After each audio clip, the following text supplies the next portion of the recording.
Hi my crafty friends, welcome to the Upcycle Design Lab.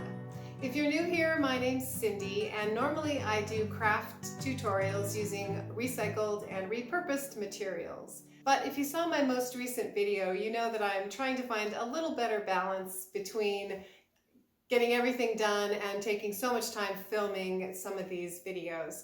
So I'm trying to find some other ways to provide you with some good information that doesn't necessarily have such a long lead time for me to make.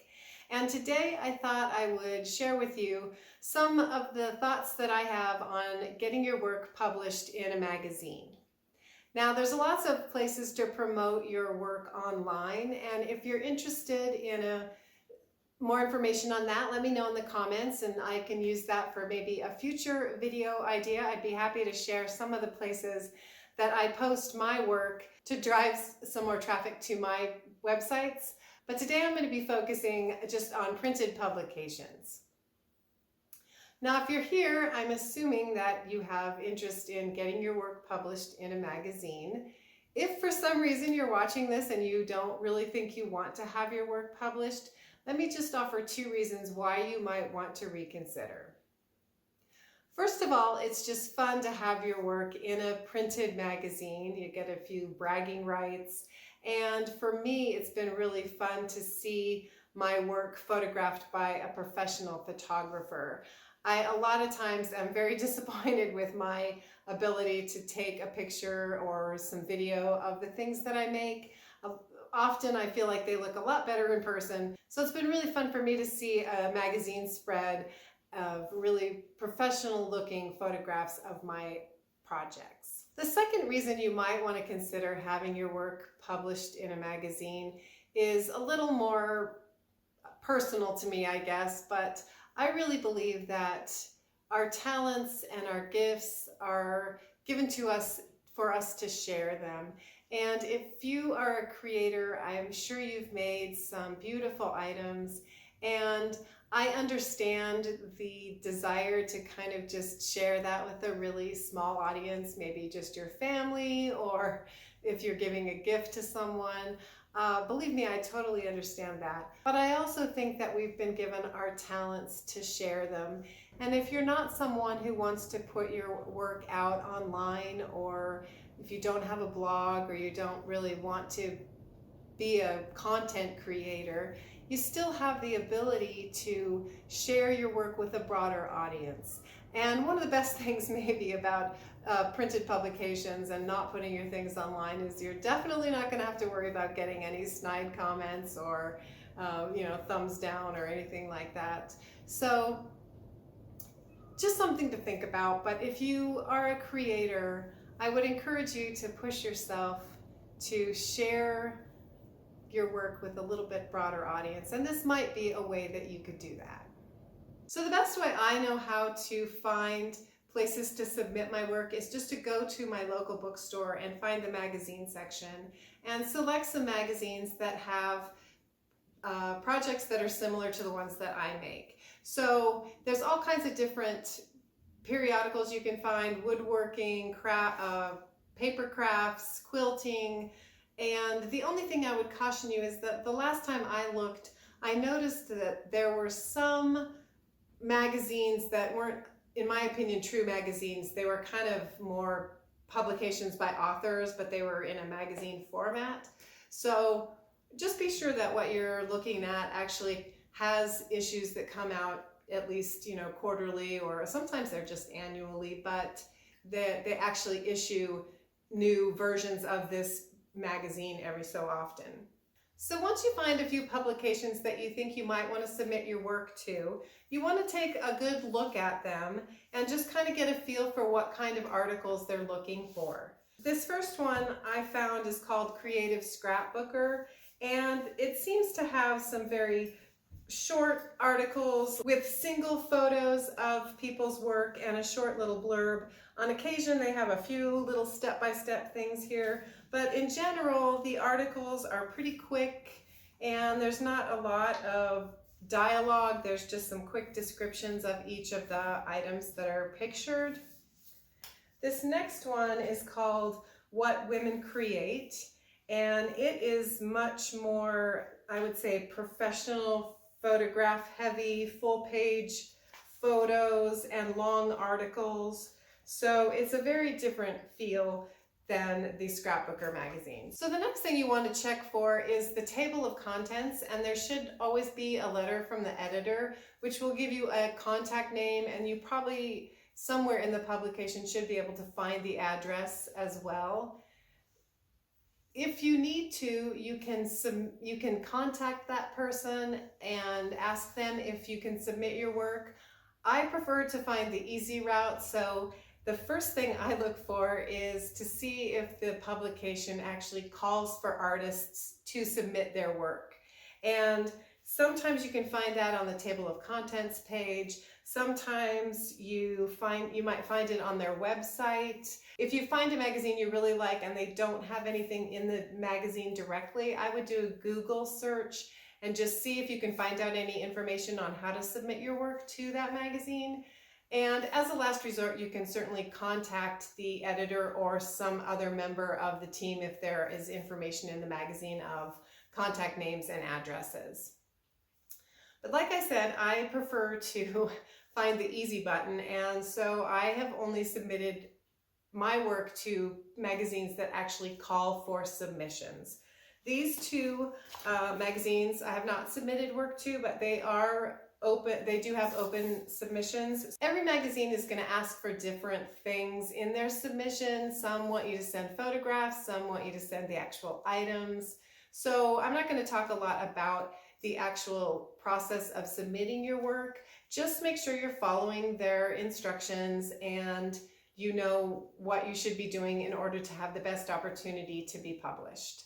So here's a website you're going to want to write down and remember. It's called stampington.com.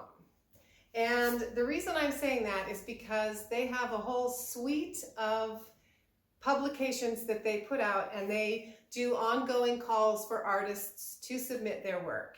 They have several different publications that I've been fortunate enough to be published in. And the first one is Green Craft Magazine, which of course is right up my alley. But this is my very first thing to be published. They were some silly little cardboard or paper tube bracelets and that I did with paper mache and paper tubes. And that was the very first thing that I was able to have published in a proper magazine, which was fun and exciting. And so I periodically submitted more work to Green Craft Magazine. Here's a dress that I made out of men's t-shirts. And this one was actually published in a different section of their magazine. And so once they determined that they wanted to publish it, they asked me to write a full page article. So this, you can see, has a little bit bigger spread to it, and an article that I wrote. So depending on where in the magazines they decide to put your work, you may be asked to tell them more about it, how you put it together, and some of those things. This is an issue that I was fortunate enough to have several things published in. There's a picture frame that I have my dogs in, but this is made out of tin cans. I also did these fence post and tin can recycled bottle propagation wall hangers. And the great thing about this was that because I had sent my work to Green Craft, they actually sent it over to a sister magazine of theirs, and I also got published without any extra effort on my part in her garden magazine. So that was just a little fun bonus. I also sent Green Craft Magazine several of my recycled and upcycled jewelry projects, and like I said, these are some of the ones that I think were the funnest to actually see photographed by a professional photographer. But the fun thing about that was that, again, they handed off to another sister publication called Bella Amore Jewelry, and they printed and published a couple of my items as well. These are not all of their publications.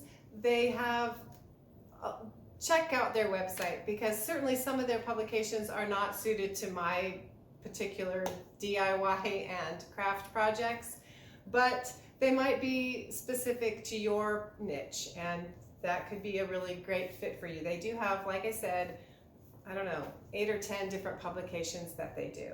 And then this is a final one. This is one they just do annually, but I was fortunate enough to have one of my projects, my tin can and bed spring wreath, featured in this publication. When I talked about reasons you might want to send your work off to be published, I didn't mention this particular reason because I don't think it should be your first and foremost reason for sending work out. But you can get paid for your articles and for submitting your projects to be published.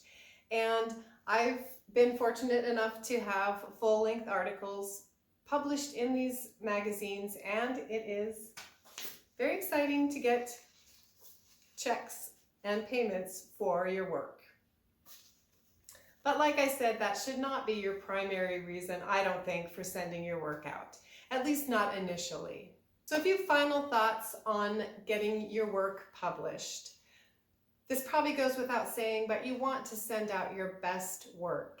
And if you're not sending them the actual item, I would highly recommend getting someone with good photography skills or hiring an actual professional to take some pictures of your projects. Obviously, as I mentioned before, you want to follow all the guidelines. You want to make sure you're getting your work to them by the deadline that they have, following all the instructions. The submissions that I've done, they've wanted sort of a brief overview of my projects, and I've sent photos too, just to help them out to know that, to be able to match things up, I guess. And they want you to label your work so that they don't lose track of it. One thing I would mention is that they will have your projects for a fairly long amount of time. So be patient. If you want the items back, Somerset at least will send them back to you. You do have to give them a check for the return postage. I also recommend buying the publication that you want to be published in. It just gives you a nice long period of time to kind of study what they're looking for and to better understand how to make your best submission so it matches what they're looking for. And lastly, I just want to say, don't get discouraged. I've sent off things that they just kindly sent back to me and said, no, thank you. And you just can't let that get to you. For instance, I had one thing published in this magazine, and I sent them 8 different items. This is just a quick look at the way that the paperwork that I submitted. So I gave them a brief overview of all 8 of my items that I was submitting. And then I just sent them photos too so that they could easily match things up. But my point is that I have sent plenty of things that they did not feel were appropriate for their magazine. And the big mistake I made in the beginning was that I knew that Greencraft was a good fit for the things that I make, but if you look through this magazine, all of them, they have a very muted, earthy kind of color palette. So I was sending them sort of bright and shiny things to start with, and then I realized that they don't publish bright and shiny, sparkly things in this magazine. They publish very earthy, neutral colored kind of projects. So final thoughts. Don't get discouraged, keep submitting, follow the instructions, and send your best work. So if you have any questions, let me know in the comments. I'll do my best to answer them. Also, if you've been published in any publications and you have any tips or leads for folks, share your information in the comments as well. If you enjoyed today's content, please give it a thumbs up. Also, I'd love to have you join my YouTube family by clicking that subscribe button if you haven't already. Thanks so much for watching. I hope to see you back here soon in the lab. Hey, you need to get out of the way. Come on. Gosh. Oh my goggles. There are going to be publications that are actually... What are you doing?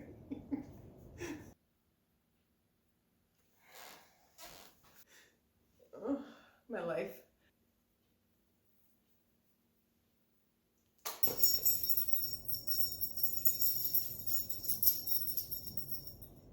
Photo.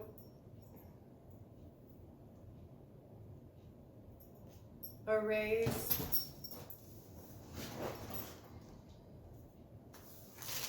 I